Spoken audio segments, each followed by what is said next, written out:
Member for Hillary's. I too rise to make a contribution to the Firearms Amendment Bill 2021 and give my full support. 17 recommendations from the Law Reform Commission review of the Firearms Act in 2016, as we've heard tonight, were incorporated into this bill before the House today. The main purpose of this much-needed review of the Firearms Act is to address the increasing frequency of interactions with criminal gun owners by our police force. All other states and territories have already got some sort of FPO scheme in place. They've recognised the need for the introduction of stronger and more wide-ranging firearm prohibition orders for the protection of their citizens. The most significant of the key reforms is the introduction of the new part to the Act, Part 8, Clause 53, the Firearms Prohibition Order. This scheme is designed to specifically target the members of outlaw motorcycle gangs or other serious organised crime figures and others who pose threats to community safety. When the Law Reform Review Commission report was tabled in 2016, the foreword to that report stated, and I'll quote it, "Firearms have continued to be at the forefront of our community attention, particularly as a result of reports of tragic mass shootings elsewhere in the world, as well as reports of criminal activity in our own backyards. Scarcely a day goes past without firearms being mentioned in daily news bulletins." End quote. Acting Madam Speaker, 6 years on, this bill has even greater relevance, and I'm confident that this FPO scheme will be broadly supported in the wider community. The content of this review is to give the Commissioner of Police or their delegate the power to issue an FPO against anyone whom they believe to be closely associated with or actively involved with anyone in illegal possession of a firearm, which could likely result in undue danger to life or property in the community. It also therefore allows the Commissioner or their delegate to identify a person as not being fit or proper to possess a firearm and is in the public interest to make an FPO against that person. Once served with an FPO, a person will be banned from holding a firearms licence or reside in a house where firearms are stored or associate with any organisations or businesses concerned with firearms. This will not only give the police greater powers, but it will instil a greater confidence in the community that police can additionally force such prohibited persons to surrender all firearms parts and ammunition.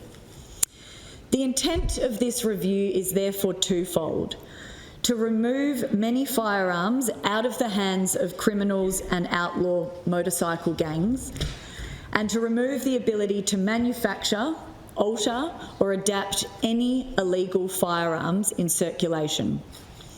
Our own daily newspaper, the West Australian, has regularly published articles relating to illegal firearm activities in and around the suburbs of Metro Perth and also regional Western Australia. We see stories of violent and bloody turf wars between rival gangs and criminals. And we just have to take a snapshot of these articles relating to illegal firearm activity in the West Australian since the murder of Rebels boss Nick Martin on December 12, 2020 at the Kwinana Motorplex, as both an indication of the growth of these gun-related crimes and also a reflection of the fear and anxiety being felt in the community. Bloody turf wars and violent power struggles between gangs have no place in this state. And I'd printed off, they've just fallen down, a number of articles from the West Australian detailing Oh, thank you, Minister. Not completely useless. So some of the headlines we see here, shotgun slaying, another suburban murder, wrong man shot dead in home, a case of mistaken identity, twin shooting charges, cops probe drive-by shootings, all in quite a short space of time. Importantly, at least 3 well-organised break-ins to licensed gun dealerships in Perth and across the state in 2021 resulted in several hundred firearms of all calibres and designs entering the illegal gun market. Additionally, multiple police raids have uncovered numerous backyard firearm manufacturers and tool shops capable of adapting and converting stolen or unlicensed firearms for an apparently flourishing black market. So there is ample evidence of the evolving skill sets of those involved in this illegal gun racket. Along with the guns themselves, police are finding more and more evidence of internet downloads of detailed technical blueprints and instructions on how to repair and construct guns, how to adapt them from semi-automatic to fully automatic. But what's even more mind-blowing for me is more recently we've seen that 3D printers are now capable of printing vital components and even whole guns using this sophisticated technology.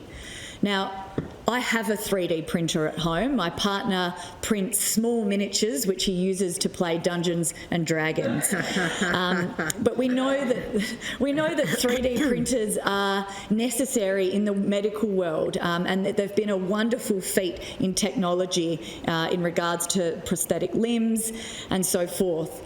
But in this case, they are being weaponised. In most cases, those arrested have clear connections with or membership of outlaw motorcycle gangs, and often with parallel or secondary evidence of involvement in the illegal drug trade. Members, these are not simply gun enthusiasts that the police are having to contend with on a daily basis. The review before us does address the concerns of legitimate gun dealers that it may impede their ability to repair guns for their customers. However, there are ample protective provisions and clarification in the wording of the review to minimise any impacts on the legitimate business of licensed gun dealers and responsible gun owners. The sole intention of this review is therefore to strengthen the range of strict penalties on those who wish to live outside the established gun laws already in this state. Additionally, these FPOs, together with Clause 60, inserts a permanent amnesty into the Firearms Act. This will provide a framework to enable members of the Western Australian community to hand in any unlicensed firearms in their possession. This will also include firearm parts, prohibited accessories, sound suppressors, silencers and ammunition without fear of prosecution. Acting Madam Speaker, providing the community with the opportunity to surrender firearms is an important part of keeping unlicensed firearms out of the hands of criminals. As we've heard from many members today in this House, we all remember the former Prime Minister of Australia, the Honourable John Howard, and we also heard the member for Cockburn mention the late Tim Fischer, leader of the National Party. These members received plaudits for introducing a national amnesty and buyback scheme after the Port Arthur massacre in 1996. That temporary amnesty proved very successful. During the 2017 national amnesty, 57,000 unlicensed firearms were surrendered across Australia, and the WA Police Force also recorded great success in previous temporary amnesties, with 1,242 surrendered in Western Australia. More recently, from July 2021 until December 2021, The West Australian Police Force received a total of 901 firearms under an amnesty.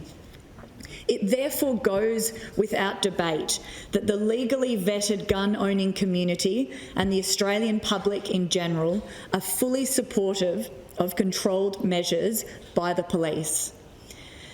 Two of the key reforms in this bill, the FPO and the permanent firearms amnesty that I have addressed, will complement the broader suite of legislative reform being brought in, and I'm confident that law-abiding Western Australians will welcome anything that disrupts and dismantles the activities of outlaw motorcycle gangs and serious organised crime figures.